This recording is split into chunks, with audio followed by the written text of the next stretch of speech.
గూఢచర్యం కేసులో అరెస్ట్ అయిన travel blogger జ్యోతి మల్హోత్రాకు సంబంధించిన మరిన్ని సంచలన విషయాలు వెలుగు చూస్తున్నాయి. పాకిస్తాన్లోని లాహోర్లోని అనార్కలి బజార్లో జ్యోతి మల్హోత్రా నడుచుకుంటూ వెళ్తుండగా AK-47 పట్టుకున్న 6 సాయుధులు ఆమెకు కాపలాగా ఉన్న వీడియో ఇప్పుడు వైరల్గా మారింది. స్కాటిష్ యూట్యూబర్ కలం మిల్ పాకిస్తాన్లో ట్రావెల్ చేస్తున్న సమయంలో ఎదురైంది జ్యోతి మల్హోత్రా.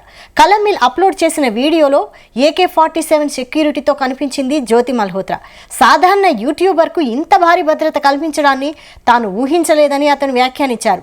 జ్యోతి మల్హోత్రా సెక్యూరిటీగా ఉన్న 6 పాకిస్తాన్ భద్రతా సిబ్బందిగా భావిస్తున్నారు.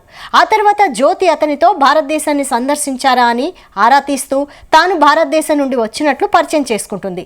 కల్లం పాకిస్తాన్ ఆతిథ్యం గురించి ఆమెను అడగ్గా ఇక్కడి ఆతిథ్యం చాలా బాగుందని సమాధానమిస్తుంది. ఆమె రక్షణకు అన్ని తుపాకులు అవసరం ఏమిటి, ఆమె చుట్టూ 6 గన్మెన్లు ఉన్నారు అని వ్యాఖ్యానించాడు. ఈ వీడియో జ్యోతి మల్హోత్రాకు పాకిస్తాన్తో ఉన్న సంబంధాలపై పలు ప్రశ్నలను లేవనెత్తుతోంది.